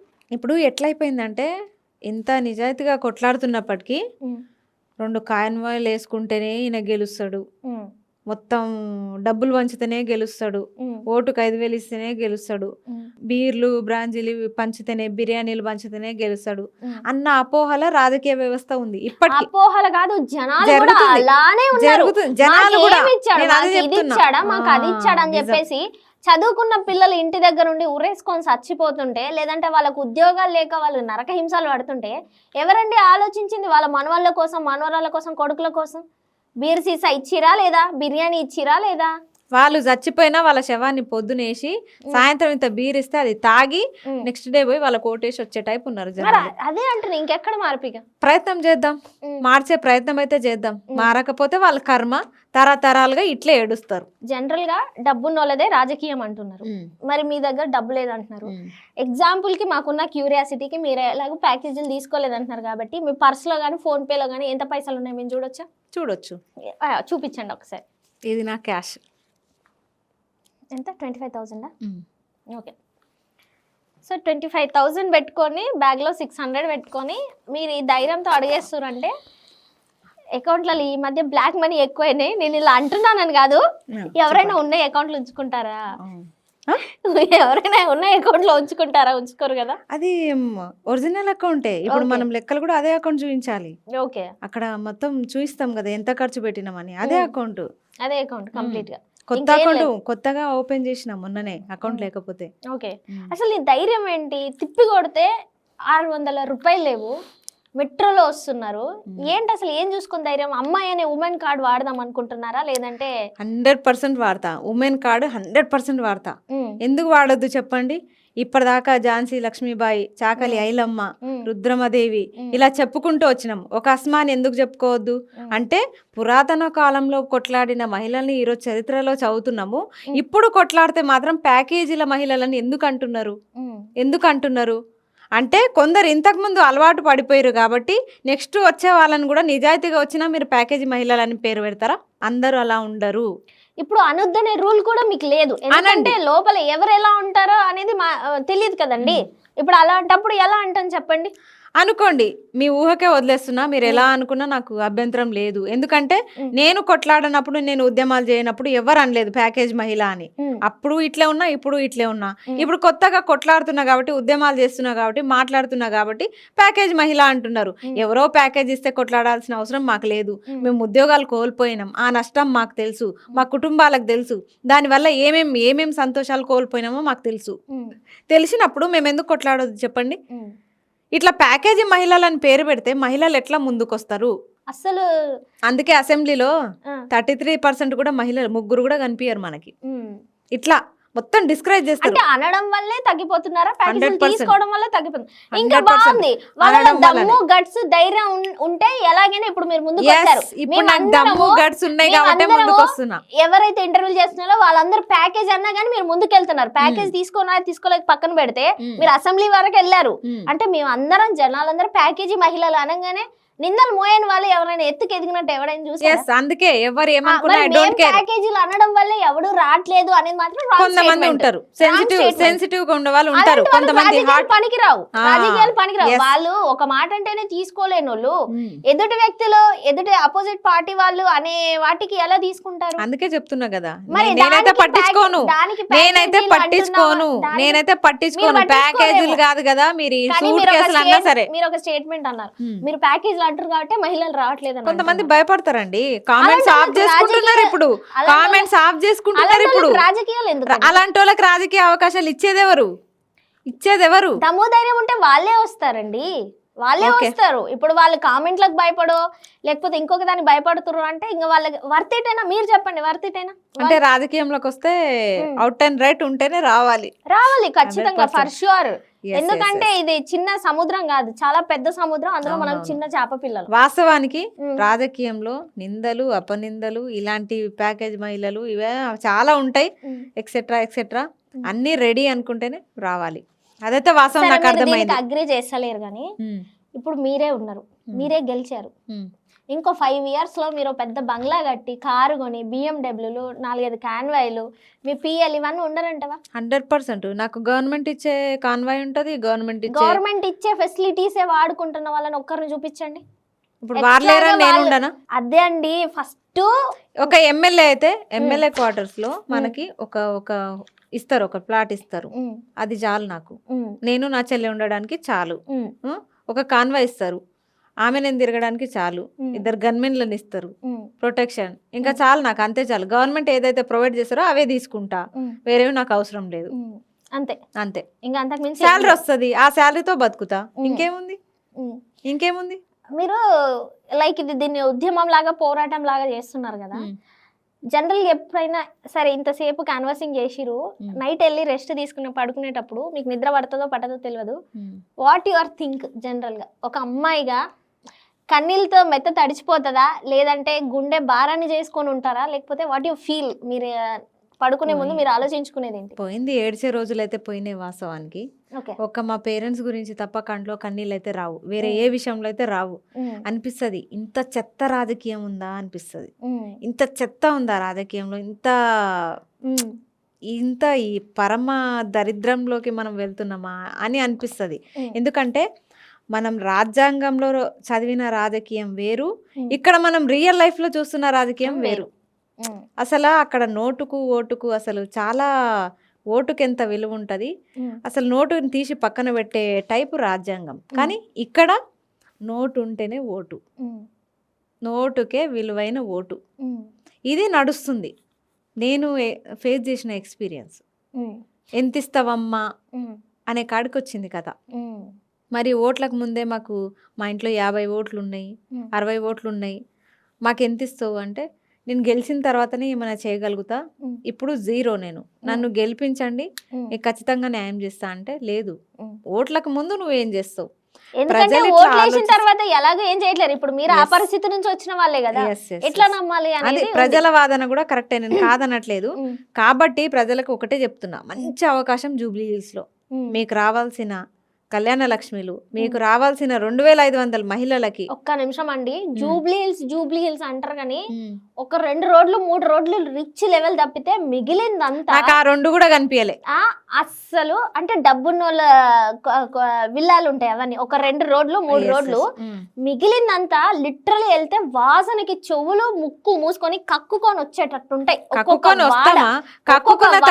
ఒక్కొక్క ఏరియా ఒక్కొక్క గల్లీ అంత దరిద్రంగా ఉన్నాయి. అవును, అసలు నేను ఫేస్ చేసింది కూడా అదే. పైన పోతుంటే కింద ఎడబడుతున్నామో తెలియదు, ఆ మురికాలు వాళ్ళు తీసి ఇట్లా పెట్టిర్రు, ఇట్లా నడుస్తారు. దోమలు, స్మెల్లుడు, వైన్స్లు, అబ్బా పేరుకు రిచ్గా జూబ్లీ హిల్స్. నేను అదే అనుకున్నా, జూబ్లీ హిల్స్ అంటే అద్దాల మేడ, ఒక రిచ్ ఏరియా అని చెప్పేసి నేను అనుకున్నా. కానీ ఇక్కడికి వస్తే అమ్మో, ఒక పూటకు మన పల్లెటూర్లు మేలు. ఒక పూట కింది సిటీ మొత్తం కంటే పల్లెటూరులో మేలు. లేదు, మేమున్న ఏరియాస్ కొన్ని మంచిగానే ఉన్నాయి, కానీ ఇక్కడ ఎందుకు ఇంత ఇది ఉందో జనాలకి ఇంత కూడా పట్టట్లేదు, అయిపోయింది కదా. చాలా మందికి హైదరాబాద్ లో కూడా ఇల్లు కూల్చేసిర్రు కదా, వాళ్ళకి కూల్చేసిన బాధ ఉంది. అయినప్పటికీ ఈ రోజు ఓటుకి నాకు 5000 వస్తాయో, మొత్తం కోటర్ వస్తుందో, బిర్యానీ ప్యాకెట్ వస్తుందో అని ఎదురు చూస్తున్నారు. క్షణికాలం వన్ డే గడిస్తే లాంగ్ టైం అవసరం లేదని చెప్తున్నారు. మరి ఇట్లాంటి ఎవరైతే ఇప్పుడు కొన్ని ఏరియాలలో మనం జూబ్లీ హిల్స్ లోనే చూసుకుంటే ఫేస్ టు ఫేస్ వార్నింగ్లు ఇచ్చే వాళ్ళు ఉన్నారు, ఎవరిని వాళ్ళని పొగుడుకునే వాళ్ళు ఉన్నారు. మీరు ఎవరికైనా భయపడతారా ఇప్పుడున్న ప్రస్తుత రాజకీయాల్లో? ఎదురు మాట్లాడగలుగుతారా? ఎదురైతే మాట్లాడతా. ఇప్పుడు ఎవరికి మాట్లాడతారు? మీకు అంత దమ్ము ధైర్యం గట్స్ ఉన్నాయా? క్వశ్చన్ చేసే రైట్ ఉందా? రేవంత్ రెడ్డి గారికి చేస్తాను నేను. ఏమని చేస్తారు? 100% మా నిరుద్యోగుల తరపు నుంచి ఏ క్వశ్చన్ అయినా ఆయనకు వర్తిస్తారు. నిరుద్యోగ భృతి ఎక్కడుంది? నువ్వు నిరుద్యోగుల వల్లనే గెలిచిన అని చెప్పి. ఇప్పుడు సీఎం లెవెల్ విద్యాశాఖ మంత్రి సీఎం లెవెల్ ఉన్నాయననే ఏం చేస్తలేడు. ఆయన చేతులు అన్ని ఉంటాయి, ఆయన తలుచుకుంటే. ఎమ్మెల్యే గెలిచి మీరేం చేద్దాం అనుకుంటారు? మళ్ళీ ఆయన కిందికి వెళ్ళి సార్ అందాం అనుకుంటారా? ఇప్పుడు చేసేది అంతా అదే కదా, ఎమ్మెల్యేలు మంత్రులు అదంతా. నేను ఏ పార్టీ అంటున్నారు కదా, సార్ అంటున్నారు, వాస్తవమే. ఇప్పుడు తీన్మార్ మల్లన్న గారు ఉన్నారు, క్వశ్చన్ మార్క్ ఆయన. పెద్ద సబ్జెక్ట్ మేడం, సబ్జెక్ట్ అది. ఎలా అంటే ఈ వీడియో ఆయన చూసినా పర్లేదు, కానీ అది ఎలా అంటే ఇలా వెళ్ళి అంటున్నారు. అండ్ ఇంకొకటి నేనైతే డైరెక్ట్ గా అంటున్నాను, చాలా మంది ఏంటంటే డబ్బు సంపాదించడంలో ఆయన తర్వాతే తెలివి ఎవరికైనా అన్నారు. మరి ఆయన కూడా ఒక మీడియా ఛానల్ జనాలని క్వశ్చన్ మార్క్ గా పెడుతూ మేము అది లేవనెత్తుతాం, ఇది లేవనెత్తుతాం, ఈ వర్గాలు ఆ వర్గాలని రెచ్చగొట్టి యాజ్ టైంలో డబ్బులు సంపాదించుకొని ఇప్పుడు ఎలా సైలెంట్ అయిపోయారు? డబ్బులు సంపాదించుకోలేదంటే ఆయన ఒప్పుకుంటారా? ఎవ్వరు ఒప్పుకోరు. నేను చెప్తున్నా కదా,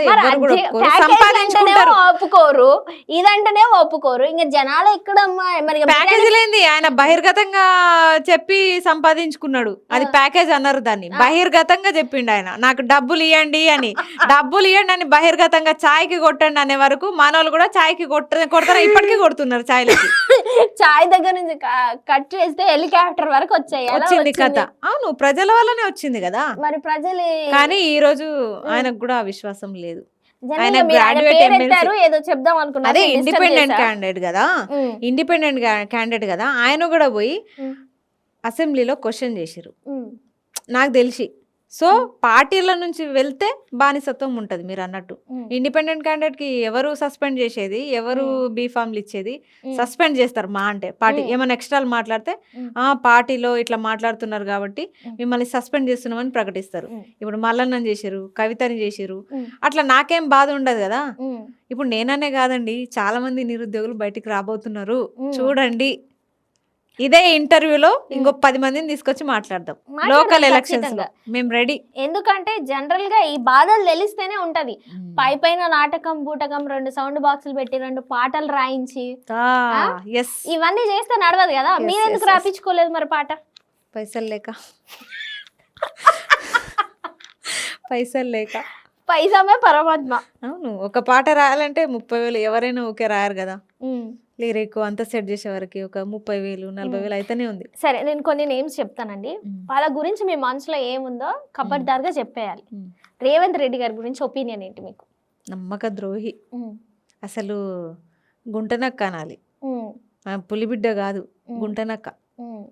ఎందుకంటే పులే అనుకున్నాము, నిరుద్యోగుల పాలిట ఒక పులి వచ్చింది గర్జించడానికి అనుకున్నాం. మా మధ్యకు వచ్చిండు అసలు నిలబడినప్పుడు, అప్పుడు ఎలక్షన్స్ అప్పుడు మేము ఎక్కడుంటే అక్కడికి వచ్చిండు. కానీ ఇప్పుడు చూద్దామన్నా కనుమరుగైపోయిండు. ఆయన సీఎం, ఆయనకు టైం ఉండదు. బట్ మేం వెళ్ళి కలవడానికి కూడా ఆయన సమయం ఇవ్వకపోతే నిరుద్యోగుల వల్ల గెలిచినా అని 100 స్టేట్మెంట్లు ఇవ్వడం కాదు, నిరుద్యోగుల్ని ఒక్క రోజున కూర్చోబెట్టి మాట్లాడిరా.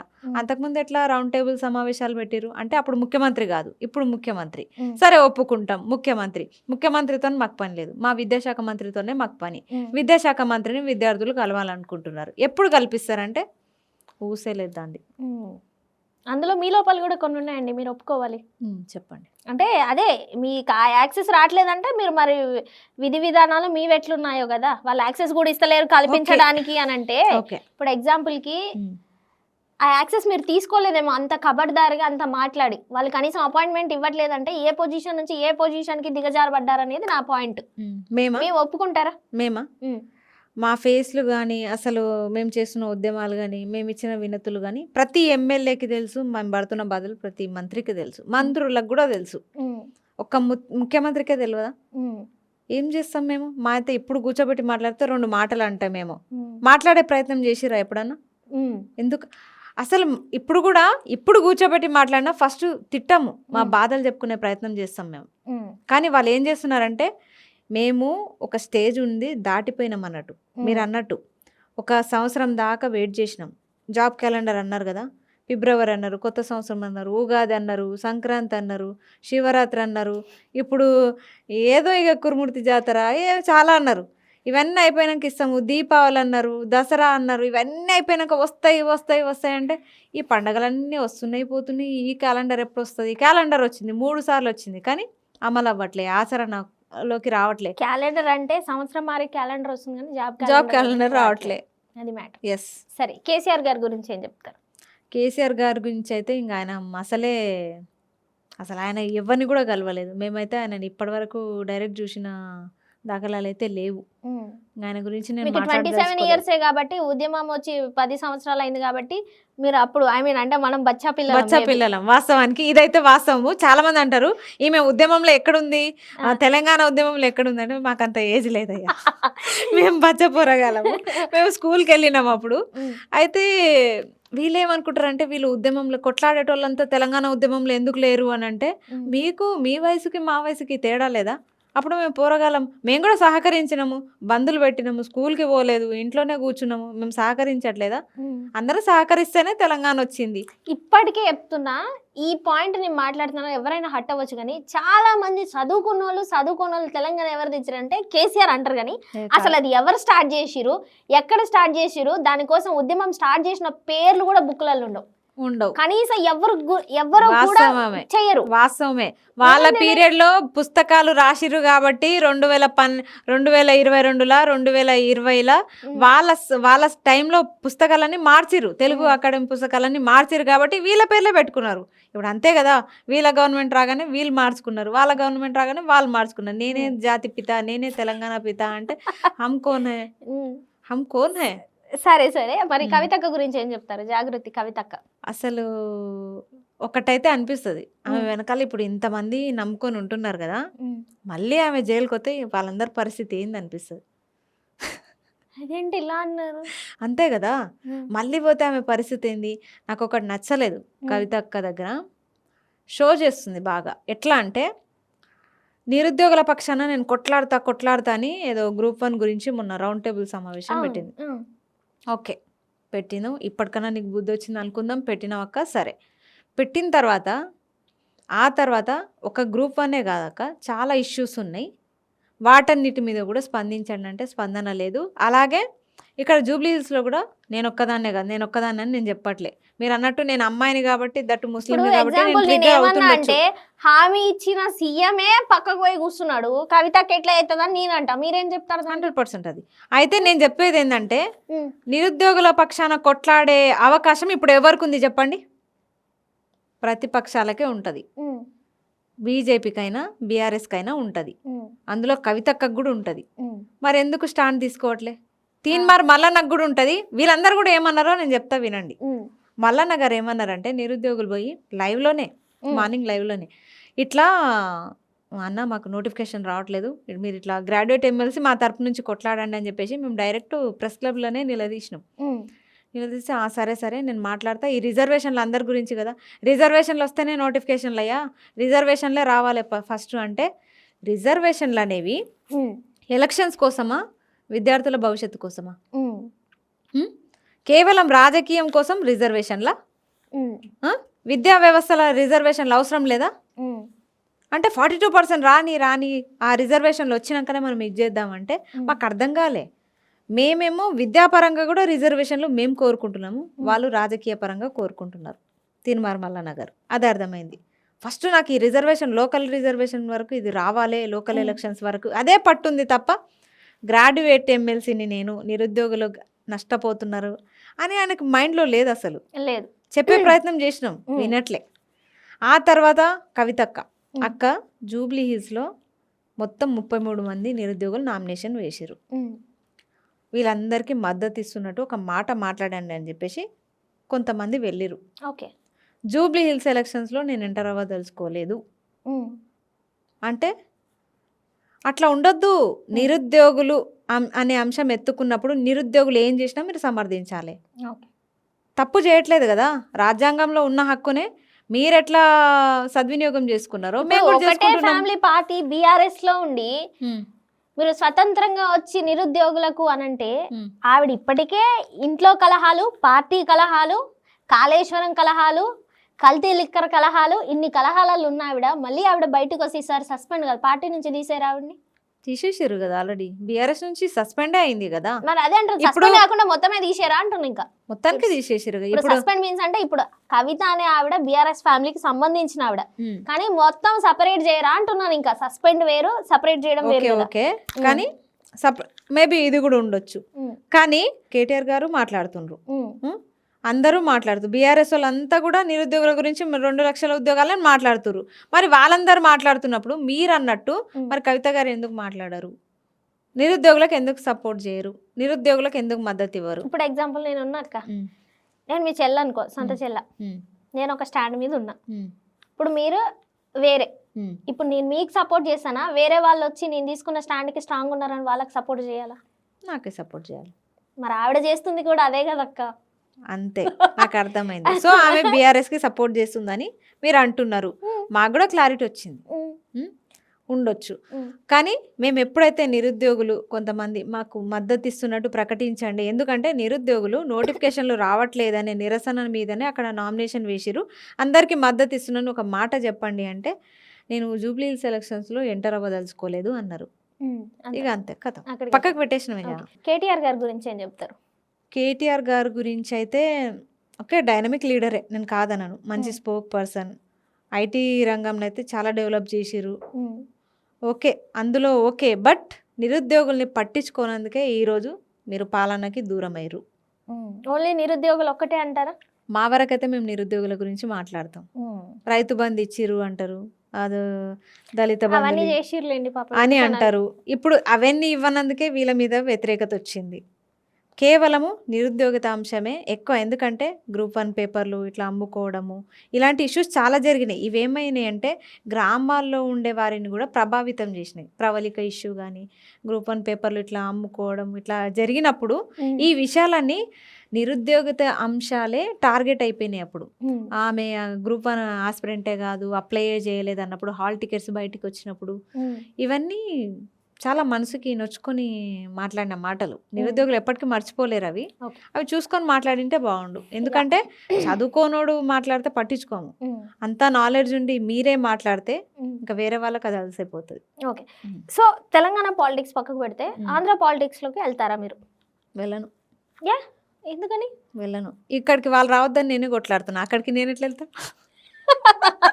అక్కడికి నేను ఎట్లా వెళ్తా? అయ్యయ్యో, ఎందుకో తెలంగాణ అంటే అట్లా కూర్చుండిపోయింది. ఇక్కడ మనోళ్ళకి ఎక్కువ అవకాశం రావాలని అనేదానికంటే మన భారతదేశం అనుకుంటే పోద్దేమో అక్క. కానీ అట్లాంటప్పుడు ఉమ్మడి రాష్ట్రమే ఉంటే బాగుండు కదా చెల్లె. ఇది పెద్ద తెలంగాణ ఎందుకు మరి? చాలా మంది మార్వాడీల కోసం కొట్లాడతారు, లేదంటే ఆంధ్రలో వచ్చిన కొట్లాడతారు. అమ్మా, ఫస్ట్ మనకు తెలివి మనం పరిపాలిస్తే పక్కోడు ఎందుకు వచ్చి మనల్ని పరిపాలిస్తాడు అనేది నా పాయింట్ ఆఫ్ వ్యూ. 100%. ఇక్కడ పార్టీ కాంగ్రెస్ అయినా పాలన టీడీపీది. ఎక్కడ? ఇక్కడ. ఓ మై గాడ్, అవునా? ఈ విషయం నాకు తెలియదు. పెద్ద స్టేట్మెంట్ ఏది? ఓకే, ఇప్పుడు రేవంత్ రెడ్డి గారు ఎక్కడి నుంచి పుట్టుకొచ్చిన మొలక? ఓహో, అటెండెన్స్ అంటారా? శిష్యరికం. మేము చెప్పేది ఏంటంటే ఆయన మీద అంత గౌరవం ఉంది. ఆయన పెట్టిన జీవోలని అట్లే పెట్టిరు. ఎంత అభిమానం ఉంటే విద్యా వ్యవస్థలో ఏం మార్పు జరగకుండా అప్పటి జీవోలు ఇప్పటికి అట్లే పెడతారు చెప్పండి. చాలా ప్రేమ. అట్లా అంటే మీరు ఆయన శిష్యరికం అంటున్నారు, మరి ఆంధ్రాలో ఆయన ఎన్ని చేస్తున్నారు? నేను అదే అంటున్నా, ఎన్ని చేస్తున్నారు, ఎన్ని అందుబాటులో ఉన్నారు, ఎన్ని రకాలుగా పోరాడుతున్నారు డే అండ్ నైట్. మరి ఇక్కడ ఏం జరుగుతుంది? మరి ఇది ఎక్కడ పోయింది శిష్యరికం? ఈయన కూడా పోరాడుతున్నారు మొత్తం స్కామ్లల్లో పోరాడుతున్నారు, విద్యా వ్యవస్థలో కాదు. మరి అక్కడ విద్యాశాఖ మంత్రి వేరే వాళ్ళకి ఇచ్చేసారు, మరి ఇక్కడ కూడా ఇచ్చేయచ్చు కదా. అంటే వాళ్ళ ఇన్స్పిరేషన్ వేరే విషయాలు ఉంటది. ఓటుకు నోటు ఇలాంటి విషయాల్లో ఇన్స్పిరేషన్ తీసుకుంటారు, మంచి విషయాల్లో తీసుకోరు. ఫైనల్ గా మీ మ్యాటర్ కి వచ్చేద్దాం. So what next? దీంట్లో మీకు ఆల్రెడీ ఒక క్లారిటీ వచ్చినాలే కంప్లీట్ గా. What next?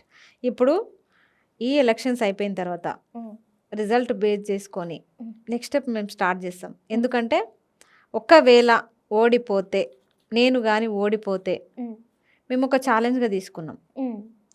మోసం చేసిన కాంగ్రెస్ పార్టీ గెలిస్తే మాత్రం మేము ఓడిపోయినట్టే. ఒకవేళ వేరే పార్టీ గెలిచింది అనుకోండి, వాళ్ళు ఆల్రెడీ కొమ్ములు ఉన్న పార్టీలు కాబట్టి ఇక్కడ టైఅప్ అవుతుంది, 3 ముక్కలాట లాగా అయిపోయింది. ఇప్పుడు నిజంగా మాకు అవకాశం ఇచ్చి జూబ్లీహిల్స్ ప్రజలు గెలిపించారు అనుకోండి, ప్రజలందరి విజయం అవుతుంది. అది నిరుద్యోగుల విజయం, ప్రజలందరి విజయం అవుతుంది.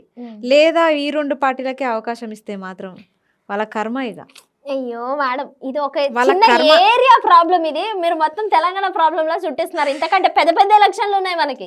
ఇది జస్ట్ ఒక చిన్న ఏరియా, కాన్సిస్టెన్సీ ఏరియానే ఎందుకు డెవలప్ చేయలేకపోయారు మరి? గత కొన్ని సంవత్సరాల నుంచి లిటరల్ గా చెప్తున్నా, ఈ వీడియో ఎవరైనా చూస్తే అటు సైడ్ ఉన్న వాళ్ళు మీరైనా మేల్కోండి. మీ ప్రాబ్లం మీకే అర్థం కావట్లేదు. బయట ఎవరైనా వస్తే ముక్కు మూసుకోవాల్సి వస్తుంది. ముక్కు అన్ని నోరు అన్ని మూసుకోవాల్సి. లిటరలీ ఒక్క రోజు వెళ్ళిన మేడం నేను, సాయంత్రం నెక్స్ట్ డే వరకు నాకు వామిటింగ్ సెన్సేషన్ పోవట్లేదు అదంతా తలుచుకుంటే. అక్కడ పరిస్థితి ఎట్లుంటుంది చెప్పనా? మేము ఏదైనా ర్యాపిడో బుక్ చేసుకుందామంటే బుక్ అవ్వవు. ఎందుకంటే రోడ్లు చక్కగా లేవు, క్లారిటీ ఉంటుంది, గూగుల్ మ్యాప్ మొత్తం చెప్పేస్తుంది కదా. లాస్ట్ అండ్ ఫైనల్ గా ఒక క్వశ్చన్ అడుగుదాం అనుకుంటున్నాను. బట్ మీరు చాలా పోరాట యోధురాలను ఒప్పుకుంటా. స్టిల్ 9:18 అవుతుంది. ఇప్పటి వరకు కూడా మార్నింగ్ నుంచి తను క్యాన్వాసింగ్కి వెళ్ళి ఈ టైం వరకు కూడా టైం వెచ్చించిందంటే పోరాట యోధురాలను ఒప్పుకోవచ్చు ఖచ్చితంగా. కాబట్టి లాస్ట్ అండ్ ఫైనల్ ఒక్క క్వశ్చన్ అడుగుతా. MLA full form? Member of legislative assembly. Super అక్క. ఎందుకంటే చాలా మందికి ఎమ్మెల్యే అయిన వాళ్ళకి కూడా ఎమ్మెల్యే ఫుల్ ఫామ్ తెలీదు. నాకు ఎప్పటి నుంచి అడగాలని ఉండే, అందుకు అడిగినా. మీరేం తప్పు తీసుకోవట్లేదు, ఓకే కదా? ఎందుకంటే ఇలాంటివి తెలిసిన వాళ్ళే అక్కడ ఉండాలని మేము కూడా కోరుకుంటున్నాం. Yeah thank you so much అండి.